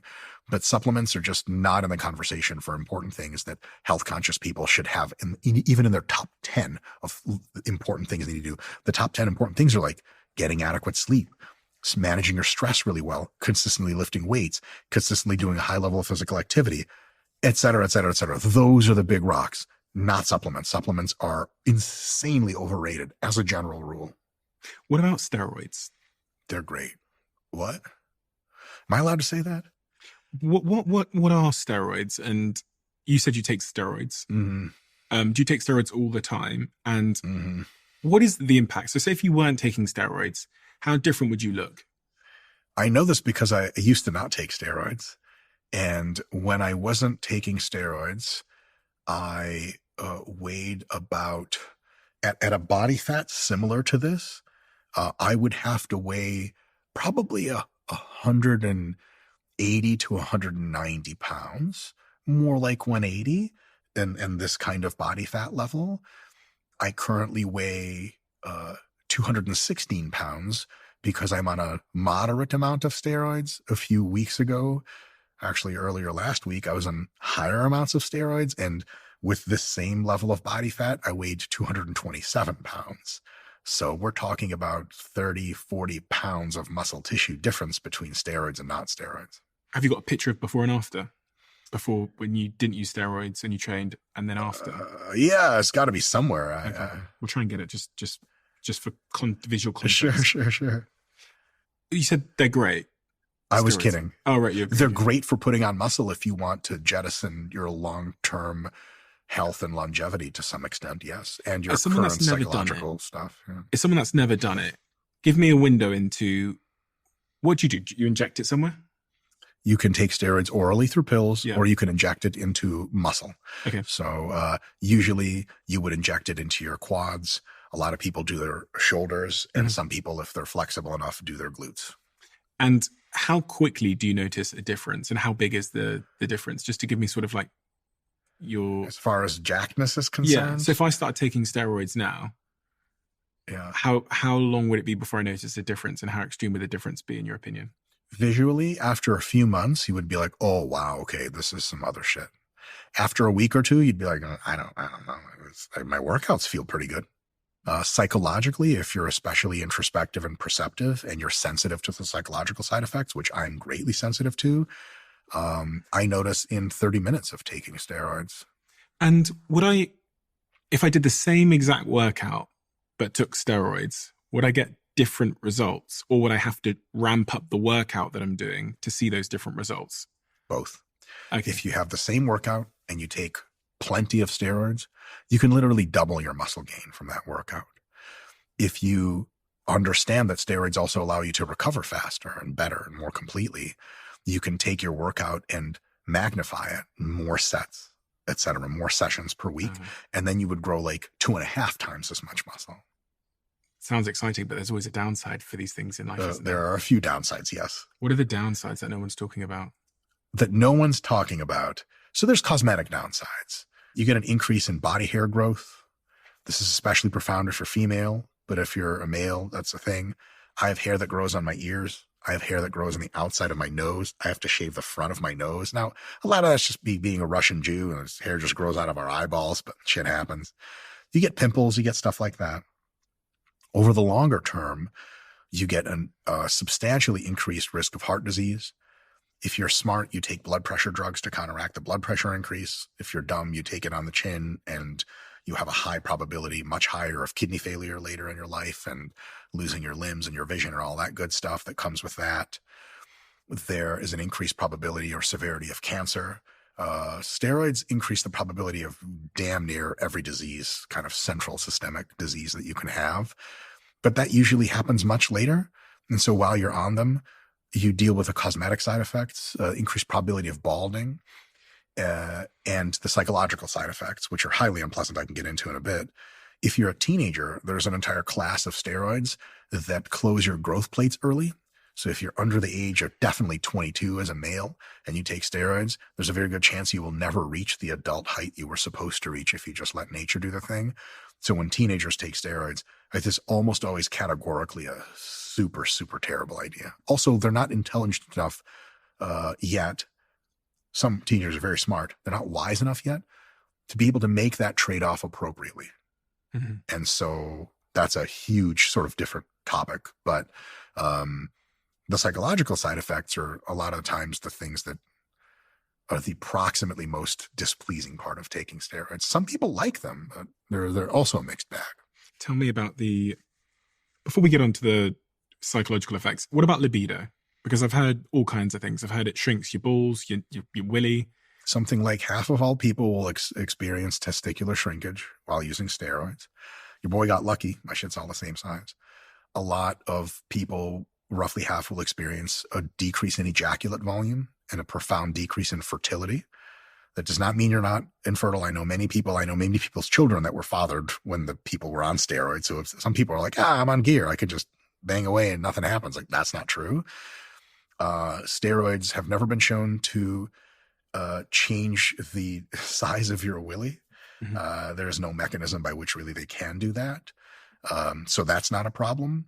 But steroids, depending on the steroids you take, depending on your own individual biology, depending on the ancillary drugs that you take along with it, steroids can either have no real effect on your libido, have a profoundly upregulating effect on libido, where like hunger, like you would not believe. And for other people, you get an increase in libido, but some steroids, for example, decadurabolin in some people, it's a type of steroid, radically escalates your libido. You turn in just as hungry, and at the same time gives you, in many cases, dependable inability to sustain an erection. So erectile dysfunction risk goes up a lot. That's a real big problem because like you want it, but it's not around for the picking there. So there's all that kind of stuff plays a huge role. And a lot of the other side effects are increases in anxiety, increases in aggression, increases in disagreeableness and probability of confrontation. Steroids have been shown decently well, this isn't super confirmed, to at least proximately, while you're taking them, substantially reduce your fluid intelligence. And they may, in the long term, reduce your overall intelligence, but it seems that if you stop taking them, you get most, if not all of that back, but maybe not all of it. So they do make you dumber as a general heuristic. That's probably true. Of those psychological implications, which ones have you suffered with the most? Decrease in fluid intelligence, for sure. Radical increases in anxiety, radical increases in aggression. I pride myself on never losing my cool. I've never screamed at anyone. I've never gotten physical with anyone. But the ideas in my head that tell me to do things tell me to do unspeakable things. Like what? They're unspeakable. I have to speak them. You really want to know? Mm-hmm.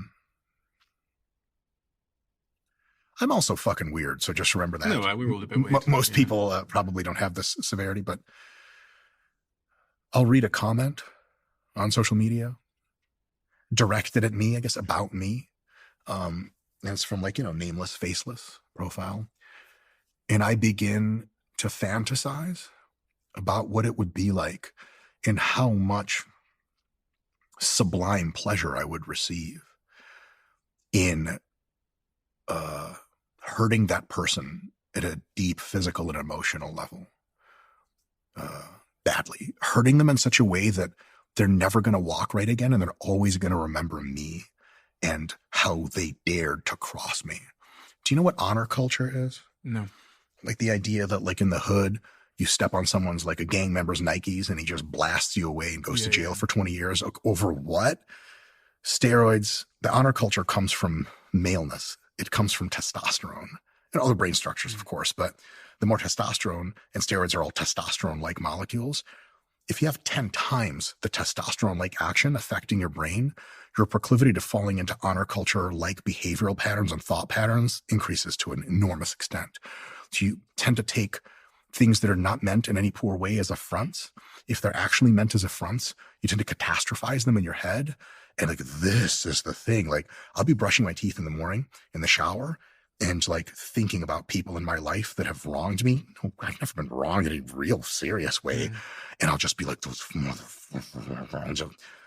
Uncontrollable fantasies of rage and aggression and righteous anger and revenge.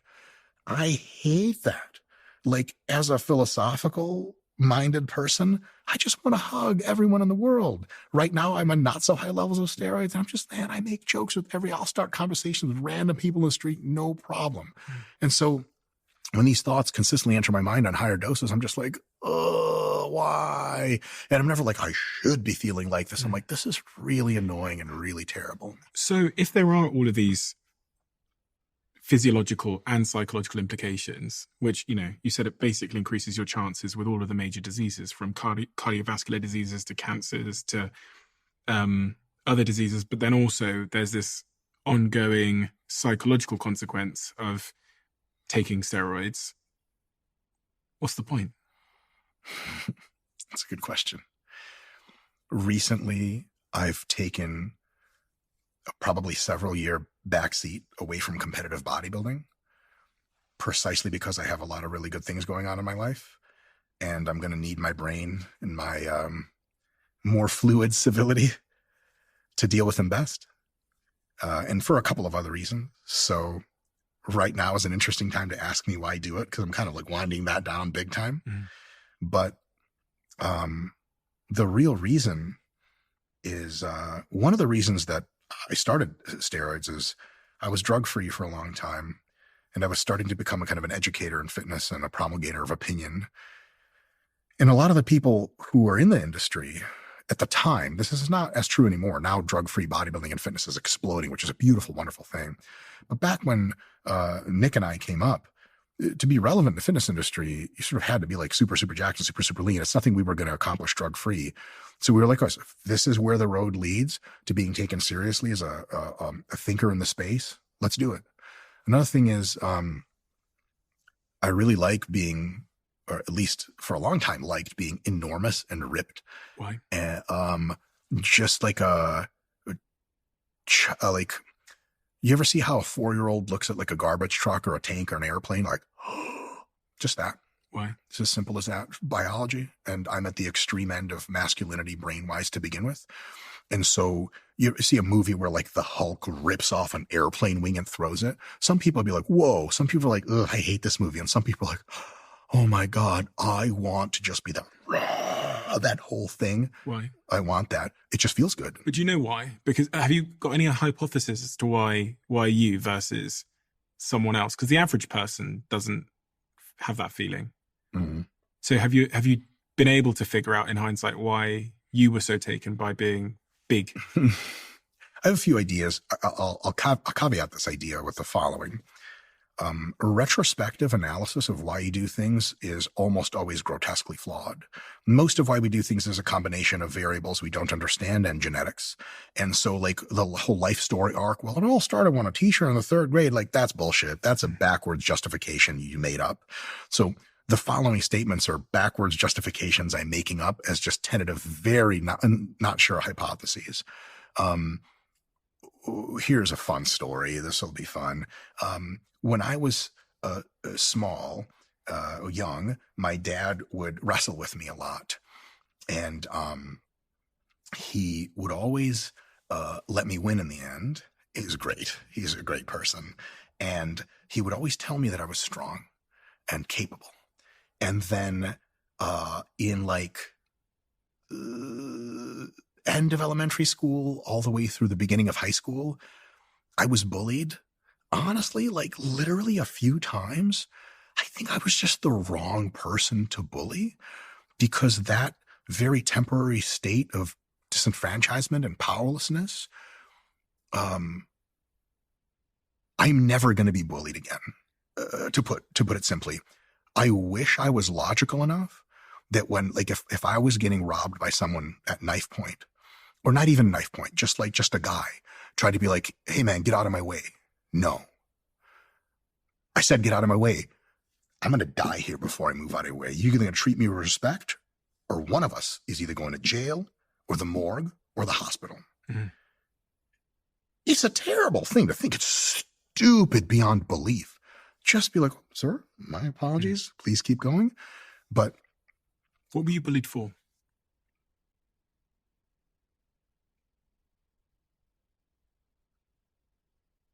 Nothing. Kid just wanted to bully people. I want to understand the content of what was going through your brain at the time, like what you were thinking in that moment. Because I think we can all think back to, well, unfortunately, too many people can think back to a time when they were bullied in some way, whether it was a day or whether it was something that was a bit more prolonged. You know, when it started to embody that sort of pain and shame and that feeling of I'm different from these other kids. Some of my best friends have talked, they've been to therapy, and their therapists have, I think, figured out through some of that retrospective analysis, which obviously a lot of the time isn't accurate, that much of their adult behavior today correlates back to an early experience in such a way where they were made to feel a certain way in that social environment where we're so sort of formative. Yeah. How did it make you feel? I felt scared, and I felt like I wasn't brave enough to stand up for myself. Mm-hmm. Later, I began standing up for myself, and that felt very nice. But I felt like I was out of control, and a part of my brain that I didn't consent to made me frown and dipped my head down for me. It was almost like musculature in my neck just deactivated. It's an ancestral mechanism that everyone has. Kids all the way up through teenagehood and adulthood sort themselves, male children, into dominance hierarchies. It's just the dominance hierarchy sorting itself. And someone confronted me, and I automatically sorted myself beneath them. I felt beneath someone. I felt weaker, more inferior, less apt, less capable, less confident, less strong. And I didn't even have consent to it. It's not something I chose. I was like, well, this kid will beat me up. I better not. It was totally a subconscious behavior. And looking back on it, I did not enjoy how that made me feel. Do you remember a specific day where a specific thing happened? Because I can think back to a couple of specific days when I was younger that I think shaped me in that regard, where I was pretty much the only black person in the school. I remember an evening where this particular kid called Sam had like cornered me and called me the N-word, and everyone was there. And, I'll never forget those days. They're like etched into your mind as, unforgettable memories of pain, of shame, of that feeling. Mm-hmm. Do you have those a particular day? Yeah, sure. Could you share that with me? This is getting deep, huh? I have a few incidents. One probably stands out the most. So it was a kid named Darren, and he was black. Almost certainly fatherless. Preternaturally physically developed for his age. He was 10, so was I. We were just wrestling. I wrestled with everyone. He beat me in wrestling. He was the only person I believe to beat me in wrestling my whole childhood. Because like he was like a 14-year-old kid in great shape, and I was a 10-year-old kid. And he beat me in wrestling, and that was cordial because like this is wrestling. But he had braces, I think, and he cut himself while wrestling with me, and he was bleeding out of his mouth. And then he got really upset about that, and he like kind of stood over me, and he was like, you know, you little this and that, like you did this to me, like I'm gonna F you up and all this other stuff. And that's when that mechanism switched. When he did that to me, my whole perspective on the world changed for years. I was like a confident, happy kid. And then after that, for 4 or 5 years, maybe longer, all of my confidence drained out. I became introverted. I am not naturally introverted. And that his presence alone reminded me that I need to keep my head down, and otherwise I get real scared, and I didn't want to be scared. And so that's how that worked. And it wasn't like he got something like, your shit is racial. That's deep, bro. My shit's not deep at all. It's just 2 kids, and one of them punked it out. I was just the wrong person for that to happen to. And I remember fantasizing when I was in like 6th grade, I think, like a year later, like, wouldn't it be great if I brought a baseball bat to school and just broke his legs and just kept hitting his legs to where he'd never walk right ever again because he wronged me that bad? I felt that deep and true. I'm going to keep the statement as contextual as I can with full understanding of respect for the gravity of what I'm saying. When the Columbine people did what they did, I thought it was egregious and terrible. I also understood how you could be pushed to do that. Now, in their particular case, I don't even know how they were pushed or whatever, but enough bullying will make you consider doing terrible things to regain your honor. And so that was probably like the most preeminent. I was bullied in other situations. Again, like I might have been bullied 3 or 4 times my whole life, but it just did not sit well with me at all. For a long time, it changed how I express myself to the world. And even right now, as I talk to you, I'm getting pretty emotional. I'll say that if I see that guy again in real life, if he's even around, I have a brown belt in jiu-jitsu now. I'm almost certainly bigger and stronger than him. Is he safe around me? Probably. Can I guarantee his safety if he brings it up? No. If he watches this and hits me up and goes, "Ha, I got you, little bitch." If I see him in real life, I might take something from him medical science can't give him back within the next 5 or 10 years. What a terrible idea. I'd go to jail. I have a lot of really good things going for me. It would be wrong in every single way. It wouldn't even be ethical because he never like beat the crap out of me or anything like that. It was not like he brutalized me. Oh my God, like I'm going to cripple someone over some bullshit childhood abuse. Also, even he was 10. The gravity of how deeply it feels to me, even right now at age 40, is like, man, yeah, that shit definitely meant something. It's interesting because I think for the first, I'm 31 now, so I think for the first 27 years of my life, if you'd asked me why I do what I do, I would have, in hindsight, probably told you a story that sounds a little bit heroic, i.e. I have this drive and I have this motivation and I had this goal and I went after it and it was all like self-agency and all that stuff. But the more and more I've learned about, I think, psychology generally and how humans, as I often say, are sometimes driven and they're dragged and it's hard to tell the difference. Mm-hmm. Like whether something is drive or whether it's like you're being dragged. Mm-hmm. Compulsion. Like compulsion that you just can't explain because of maybe a trauma or an experience you went through or maybe the household you grew up in. I think I'm leaning more now towards the dragged side of things in most areas of my life, especially where I exhibit atypical behavior. Like what? Like for the fact that I work like 7 days a week and I can just, and I've always been absolutely obsessed with like achievement and success. So why do you think that is? Because I think I grew up in a context where the thing that invalidated me was that like we were the poor family that didn't have things and I was black in an all white area. And I was just full of shame growing up. And I think I saw the medicine to the shame as being material success. It was the thing that I lied, cheated, and stole to try and achieve. And, you know, it's been my orientation for my whole life. I think deep within me is this story that success and material success and all those things make me enough. Mm-hmm. And I didn't feel like I was Inside. inside, yeah. And I didn't feel like I was enough. And as much as I'm aware of that now, it doesn't mean that it's going to stop. So it didn't, do you It feel like changed, you're it enough? evolved. Well, it's interesting because if you ask me, do I feel like I'm enough? I'd say yes. Mm. I'm very comfortable with who I am. Like, I think I have somewhat of an accurate reflection of who I am to some degree. But then I contrast that with the fact that why am I still just like obsessively driving towards these ever bigger goals in a way that's really, really atypical, like not the average person, you know? And why does it matter so much to me?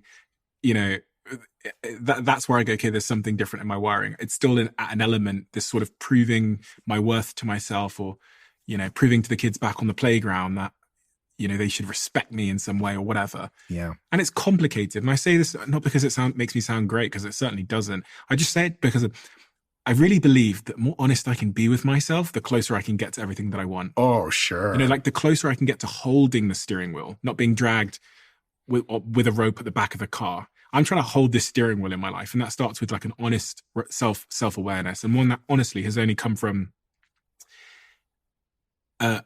being more and more confident and caring less about what people think. Like, I wouldn't have said this on camera. There's like millions of people probably listening right now. I wouldn't have said these things about myself. It sounds icky. Oh, I've never told this bullying story to anyone but a few people. Yeah. I was like, when you brought it up, like, tell me about when you were bullied. In my head, I was like, holy shit, all right, like, this is where this goes. Well, I just think it's everyone I've met. You're the same as everyone I've met in that regard. Mm. Probably if I had to write that fake backstory arc explaining my life, the bullying thing is like kind of a little bit minor. I have a really gnarly story about having really severe attention deficit disorder when I was younger, while at the same time growing up in an Ashkenazi Jewish family. For Ashkenazi Jewish Russian immigrants to the US, you were either good at school or you were worthless. And it's not just that my parents thought that. They didn't really think that at a deep level. They did believe it at a surface level. I thought that.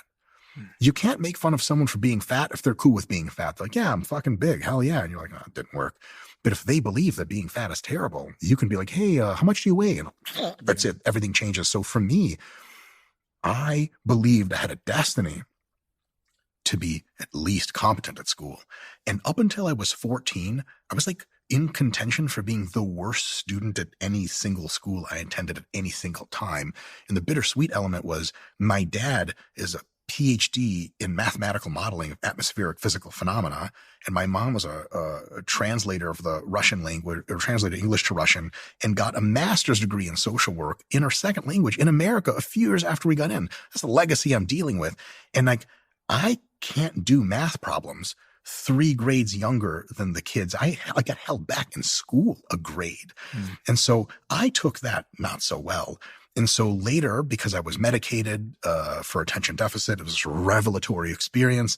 As I came up and sort of grew into the idea that I was actually fairly intelligent, I had something to prove.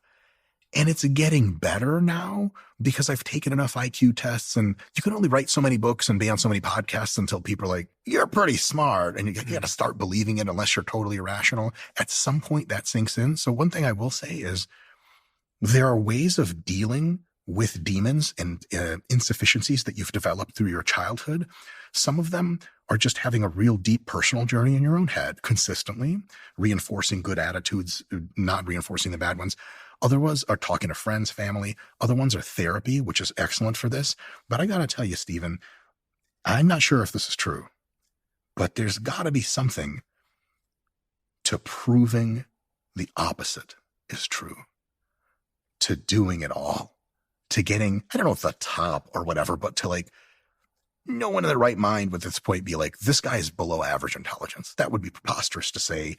I've taken the Ravens Advanced Progressive Matrices test, and I pegged at scale high. So you get every single question right. And so my IQ is above 160. We don't know how high because they don't do standardized IQ tests above that. You do that enough times, enough PhD programs, enough book, enough teaching awards, enough authorships, enough all the stuff, enough millions and app designs and all the stuff, and dealing with otherwise really smart people, and they walk away being like, fuck, that guy's real smart. Enough of that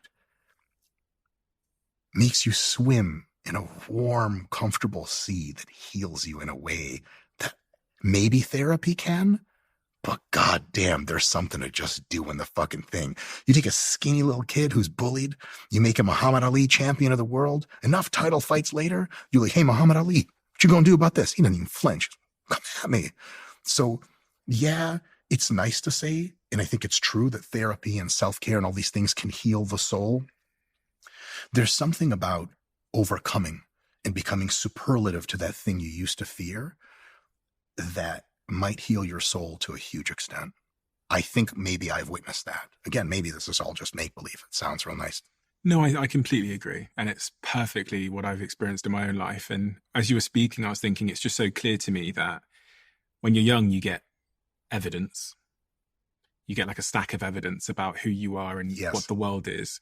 And what you then have done for the next 10, 20, 30 years is to counteract that evidence with new evidence. I think about it like a library. I think everything that I went through and you went through when you were younger just added like one book to this shelf. And the interesting context of the library is those books are both informative. They're both, you know, non-fiction books, but they're also fiction books, and they're also instruction manuals for what you'll do in the future. If you think about those first 18 years of your life, what you did is you filled this library full of books, stories, self-stories, and this library that you've collected is just a bunch of stories that you believe about yourself. Now, if you want to change some of these stories, unfortunately, you have to get new books. Yes. So what you did in your life is you pursued hard things that would put new books on the shelf. And when a new book comes on the shelf that counteracts another one, you have to take the old one off.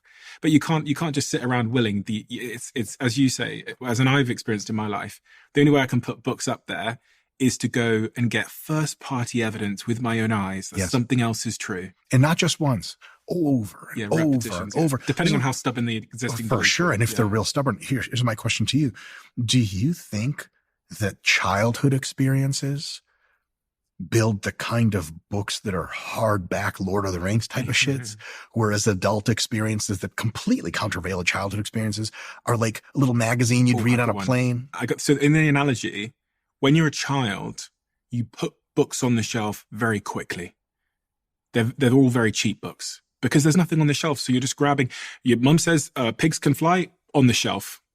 As you get older, actually, because there's so many books on the shelf already, and so if I just focus on this analogy of pigs flying, there's already a book about aviation on the shelf, which means it's harder to believe that pigs can fly. There's a book already about animals and their anatomy. So you can't add a new one because there's so many counteracting ones already. So this is why they often say that young kids adopt, you can't teach an old dog new tricks because there's so much existing evidence there of something else being true. So kids throw them on the shelf without much interrogation because there's less counteracting books there already. Whereas adults, they take a little bit more time to add a new one because they've got 6 other books which might tell a different story.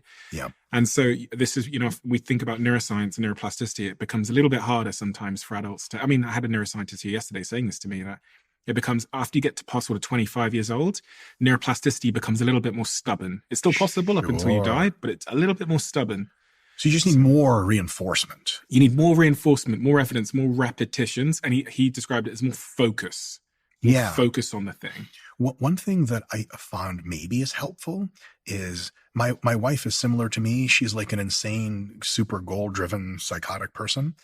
And we have real trouble taking a step back and telling ourselves like, man, we're doing pretty well. So every now and again, like evenings and weekends, especially weekends, we'll do some like, sounds super lame, but gratefulness discussion. No, it doesn't sound lame at all.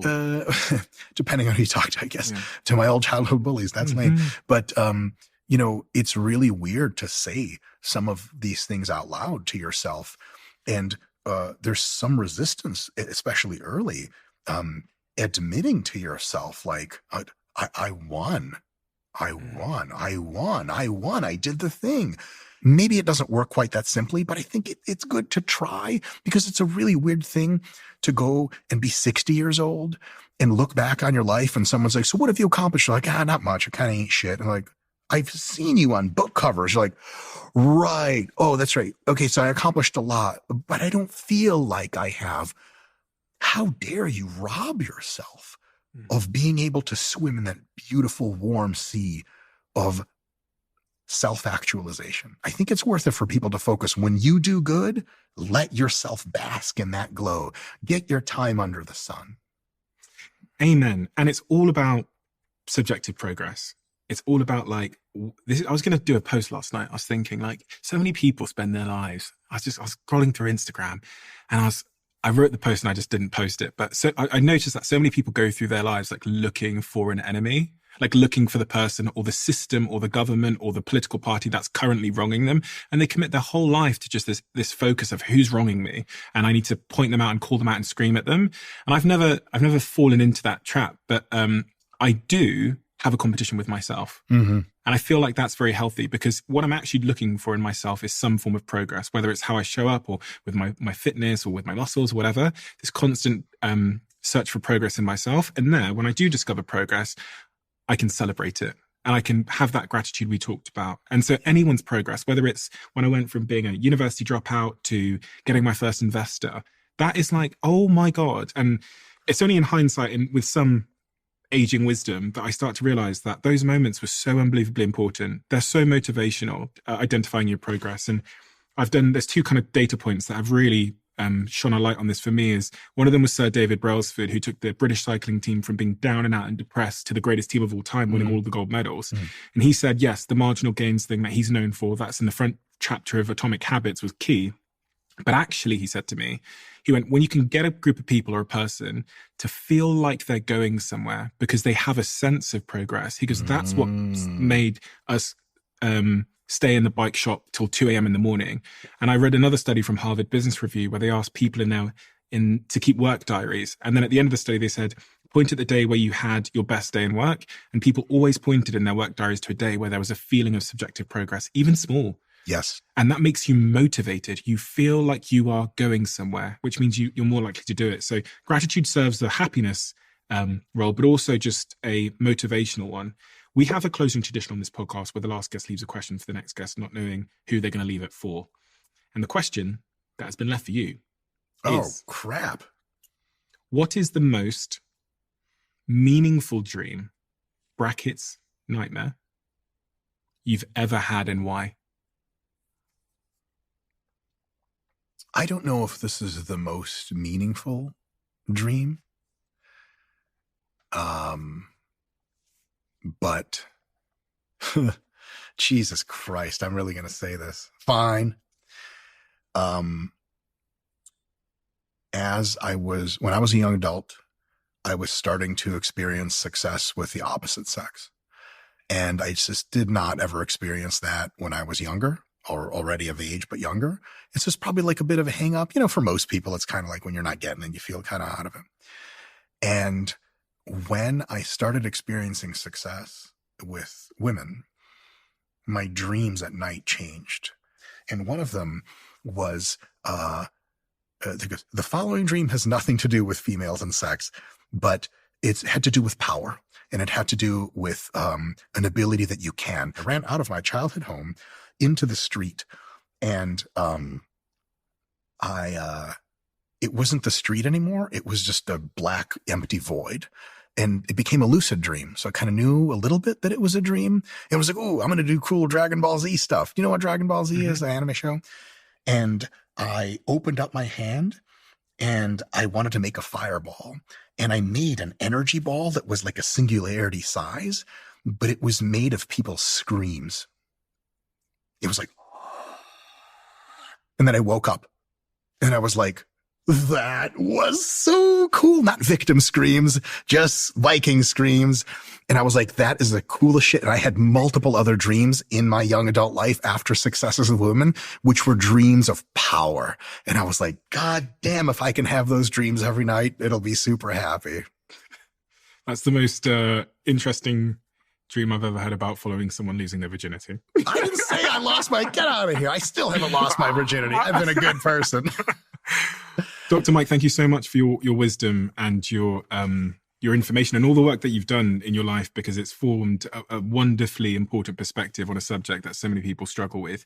I'm going to leave you with my last question, which is, what is the most important thing that we didn't talk about today as it relates to the subject matter of getting in shape, building muscle, that we should have talked about? Is there anything we left off the table? There's a lot to this, so we left a lot out. I have a lot more to say about body dysmorphia and how people do relate to their bodies and how they maybe shouldn't, or try to weave their thoughts away from various ideas, and how maybe they should try to relate to their bodies better. And it's a conversation I love to have. I just don't ever get asked about it super often. So I think that in body dysmorphia in general, in self-esteem as it relates to bodies, of guys that grew up too skinny, of girls that grew up too fat, I think a combination of getting the body that you want, soaking in the sun and really being like, I'm the hot girl now, this is really happening, and how to relate to your body. There's a plethora of wonderful conversation around that if I had a time machine, I'd go back and interrupt you and just be like, let's talk about that instead. Maybe we can save that for another time. Sure. Dr. Mike, thank you so much. Where do people find you? Your YouTube channel is incredible, so I'll link that below. Just YouTube. Just Everything YouTube? links off of YouTube. And you've got your app as well, which people can go and check out. Links off of YouTube as well. Links off of YouTube. Two apps. Okay, so if I go to your YouTube channel, I can find everything. Boom. Great. Dr. Mike, thank you so much. Huge honor and pleasure. Thank you so much.